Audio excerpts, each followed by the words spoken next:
Voici la première vidéo à propos des abus sexuels. De quel droit puis-je parler d'un tel sujet? C'est très simple. Je suis père de famille de 6 enfants, j'ai appartenu à une famille de 10 enfants, 6 filles et 4 garçons. Nous avons eu avec mon épouse 3 filles et 3 garçons et nous avons 22 petits-enfants, quasiment autant de garçons que de filles.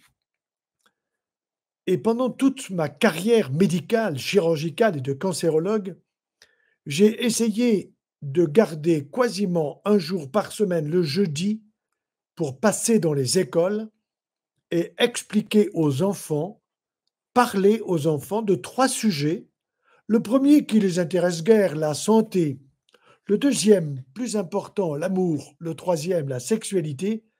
Un sujet qui, à partir de la sixième, est évidemment important pour ces jeunes qui ont posé des milliers et des milliers de questions.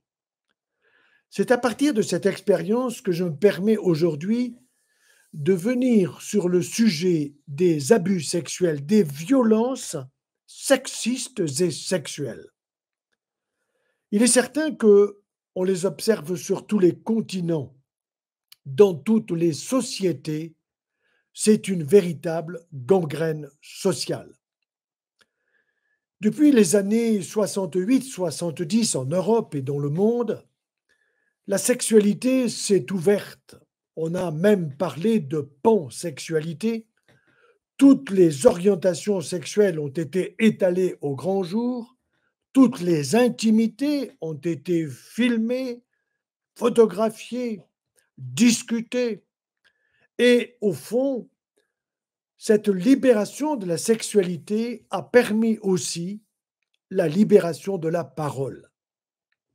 Et c'est cette libération de la parole qui a permis de se rendre compte qu'il y avait des milliers et des milliers de personnes qui avaient été perturbées, abîmées, abusées par des abuseurs. 98% d'hommes pour 2% de femmes, bien que pour les femmes, il semble qu'on observe, nous allons y revenir, une augmentation du nombre de cas. Oui, les abus sexuels gangrènent notre société. On les voit dans toutes les institutions, l'école, l'éducation nationale, dans tous nos pays. Nous le voyons dans les églises, quelles qu'elles soient. Et cela a été un vaste chantier soulevé par un pape Benoît XVI et encore plus par le pape François. Mais si tous ces aspects ont été déclinés, observés, s'il y a eu des statistiques, on ne nous a pas dit souvent pourquoi tant et tant d'abus sexuels sur notre planète.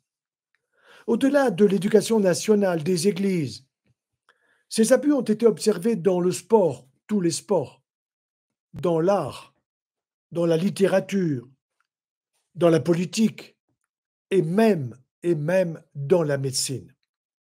Savez-vous qu'une femme médecin sur deux dit avoir été abusée d'une manière ou d'une autre par des paroles ou par des gestes dans ce domaine des abus sexuels? Il est certain que on peut trouver des explications des différences entre les hommes et les femmes, car le corps de l'homme n'est pas fait comme celui de la femme, et les hormones masculines, l'hormone masculine, la testostérone, on le sait, est d'une grande puissance.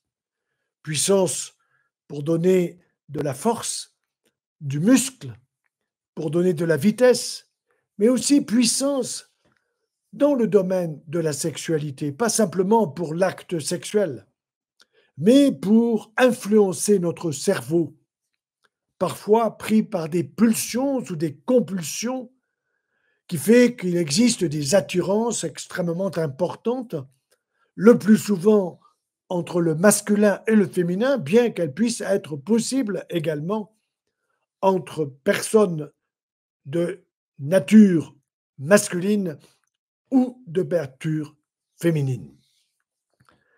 Si les abus sexuels sont plus fréquents chez l'homme, c'est pas simplement à cause des hormones ou à cause de la force physique, mais c'est parce que il y a depuis des générations et des siècles un véritable machisme masculin.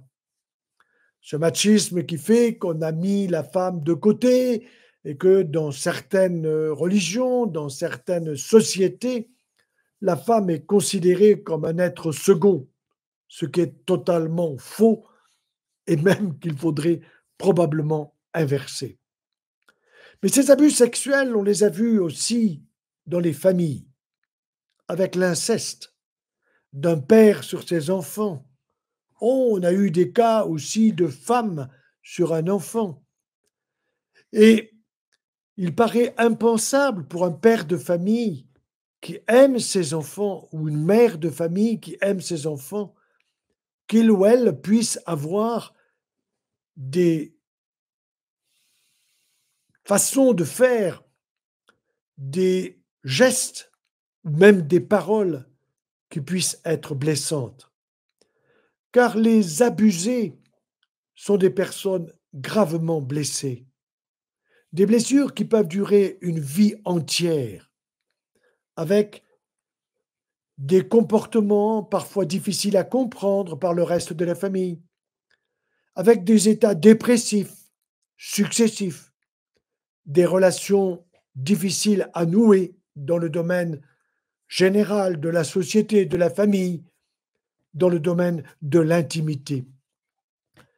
Les victimes des abus sexuels sont des victimes souvent qui n'osent pas exprimer ce qu'elles ont vécu, qui n'osent pas dire la réalité de leur souffrance.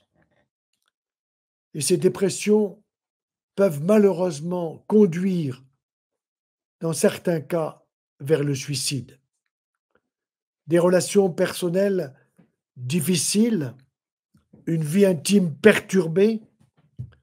La question que nous devons nous poser, c'est pourquoi tant et tant d'abus sexuels qui sortent dans la presse, quand en plus il s'agit de personnalités politiques, de l'art ou de n'importe quelle institution.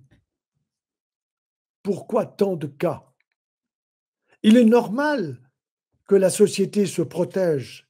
Il est normal que la société ou les institutions condamnent les abuseurs pour protéger tous ceux qui risquent d'être abusés. Bien sûr qu'il y en a qui vont en prison, bien sûr qu'il y en a qui sont condamnés, mais est-ce que vraiment ces personnes ne vont pas recommencer? On le sait bien. On a des traitements dans la médecine, mais on voit bien que leur efficacité n'est pas très grande. Alors, il faut approfondir le sujet, réfléchir plus en profondeur en interrogeant les personnes qui abusent, en essayant non pas de les comprendre pour les déculpabiliser, mais pour comprendre comment se fait-il qu'un père de famille puisse abîmer son enfant. Comment se fait-il qu'un éducateur puisse utiliser son pouvoir sur un enfant, sur un adulte faible, sur une personne handicapée? Comment se fait-il qu'un religieux puisse avoir pulsions ou compulsions vers un enfant ou bien vers un adulte de sexe opposé ou de même sexe? Y a-t-il ou non des explications? Car s'il y a des explications, et nous verrons qu'il y en a, alors il faut y réfléchir. Il faut trouver les moyens, non pas seulement de comprendre les abuseurs et les abusés, de les plaindre et de pleurer avec eux, il faut réfléchir à la prévention dans notre société. Ce millénaire, troisième millénaire, est certainement celui qui permettra d'y voir plus clair et de trouver les solutions. Nous en reparlerons dans les prochaines vidéos. À très bientôt.